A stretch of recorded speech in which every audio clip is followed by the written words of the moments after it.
Kmart was on practically every corner. Sears was where the whole country shopped. And Woolworths had a lunch counter we'd climb up onto every Saturday. Today, almost every one of them is gone. These were the stores we were sure would be there forever. Now they only exist in our memories. Let's walk back through them.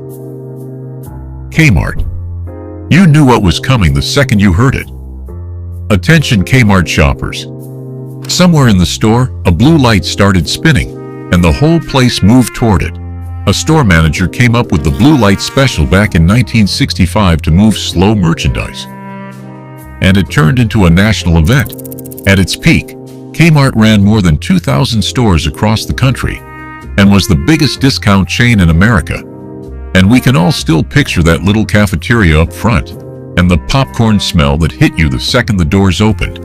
That blue light stopped spinning for good. Sears. For decades, this was the biggest retailer in the country. But the real magic came once a year in the mail.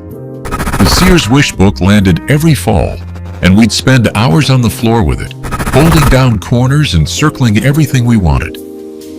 Hundreds of pages. Most of us never got the big thing on page 40, and we circled it anyway. Sears once had thousands of stores nationwide. Plenty of us still have a Kenmore running in the basement or a set of Craftsman tools out in the garage. Today, you can count what's left on one hand. Woolworths. The five and dime on Main Street and just about in every town in America. Frank Woolworth opened the first one back in 1879, and the whole variety store idea started right there. But what we remember is the lunch counter at the back. Those swivel stools you could spin all the way around while you waited. A grilled cheese, a cherry Coke, a banana split for less than $1. The last American Woolworths closed in 1997. Montgomery Ward. Before there was Sears, there was Ward's. Aaron Montgomery Ward started it in Chicago in 1872, the first company anywhere to sell by mail order, so folks out in the country could get anything shipped right to them. Nobody in our house ever called it Montgomery Ward. It was Monkey Ward's, and we said it without thinking twice. They also gave us Rudolph the Red-Nosed Reindeer, written for a Ward's Christmas giveaway in 1939. The doors closed for good in 2001. Zayre. That bright red sign meant you went in for one thing and came out with a cart full, a clock radio, a couple of records, a toy you talked your mother into. Zayre never tried to look fancy, and for families watching every dollar, that was the whole appeal. Zayre ran from 1956 into the late 80s, with hundreds of stores, and then the chain was sold off to Ames, and the name disappeared. Here's the part nobody expects. The company behind Zayre is the same one that gave us TJ Maxx. That part's still going. W.T. Grant. Grant's was in every downtown in America. A variety store where you could get school clothes, a goldfish, a bag of candy, and a hot lunch at the counter, all in one trip. William Thomas Grant opened the first one in Lynn, Massachusetts, in 1906, and it grew to almost 1,200 stores. Then it expanded too fast on too much easy credit. Grant's filed in October of 1975 with more than $1 billion in debt, the largest retail bankruptcy in the country up to that point, and the last stores were liquidated by March of 1976. For a lot of towns, when Grant's went dark, the whole main street changed. E.J. Korvette. If you grew up in the Northeast, this was the store. Eugene Furkoff started it in New York City in 1948. And Korvettes took on the department stores by selling the same appliances and records for less. The record department is what we remember, rows and rows of LPs, and prices that undercut everyone. By December of 1980, it was gone. Two guys, two brothers, Herbert and Sidney Hubschman, opened the first one in Harrison, New Jersey in 1946. Two guys from Harrison. It grew into a discount department store where you could buy a lawnmower, a television, groceries, and a parakeet on the same trip.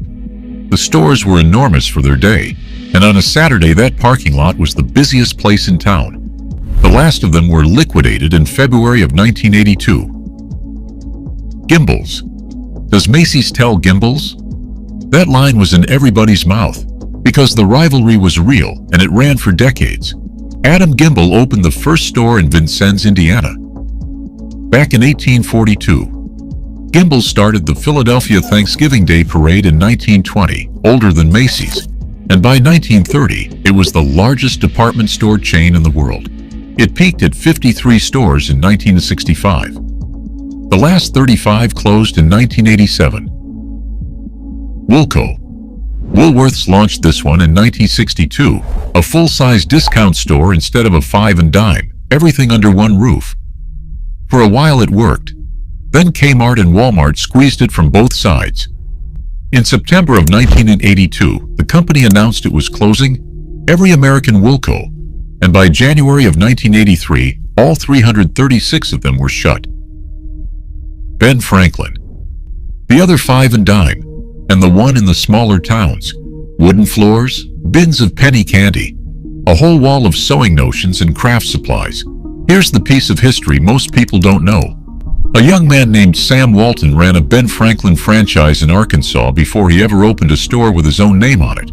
The chain mostly faded away, though a handful of craft stores still carry the name. Radio Shack. Every town had one, and there were thousands of them. But what made it work was the man behind the counter. You could describe a part you couldn't name, and he knew exactly what you meant. A lot of us still have the Battery Club card in a drawer somewhere. One free battery a month, just for showing up. And in 1977, they put out the TRS-80, one of the first home computers a regular family could actually buy. Service merchandise. There was no other store like it.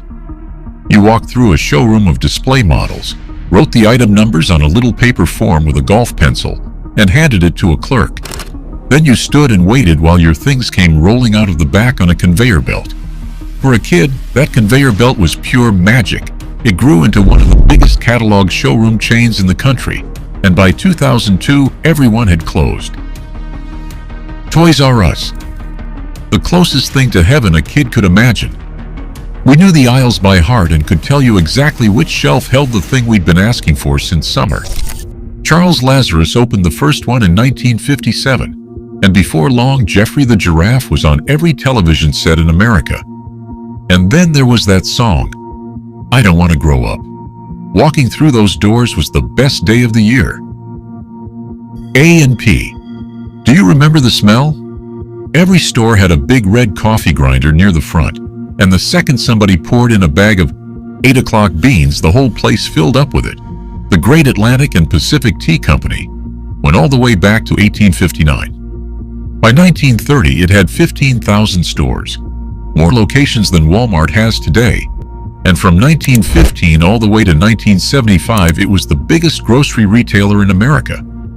After more than 150 years, the last A&P went dark in November of 2015. Howard Johnson's. That orange roof meant you were almost there. Every family road trip in the 60s and 70s had one in it.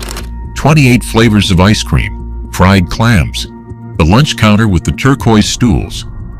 Howard Deering Johnson built the whole thing out of a soda fountain in Quincy, Massachusetts, and through the 60s and 70s, it was the largest restaurant chain in the United States, with over 1,000 restaurants and 500 motor lodges. The very last Howard Johnson's restaurant, up in Lake George, New York, closed in 2022. TG&Y. If you grew up in the middle of the country, this was your store. A variety chain out of Oklahoma with hundreds of locations, and everybody had their own joke about what the letters stood for. Penny candy at the front, a toy aisle in the back, and a parking lot full of station wagons.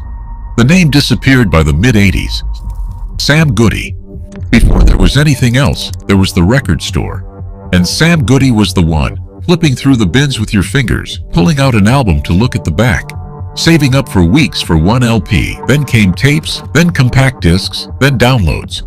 The stores hung on for a while and then went away. The Rexall Drugstore. Not one chain exactly, thousands of independent drugstores carrying the Rexall name, in small towns everywhere. A soda fountain up front. A pharmacist who knew your family. A spinning rack of comic books you could read standing up if you were careful about it. That whole model is gone now. Every one of these was somebody's Saturday, and most of us walked out of one for the last time without knowing it was the last time. So tell me, which store do you miss the most? Put it in the comments.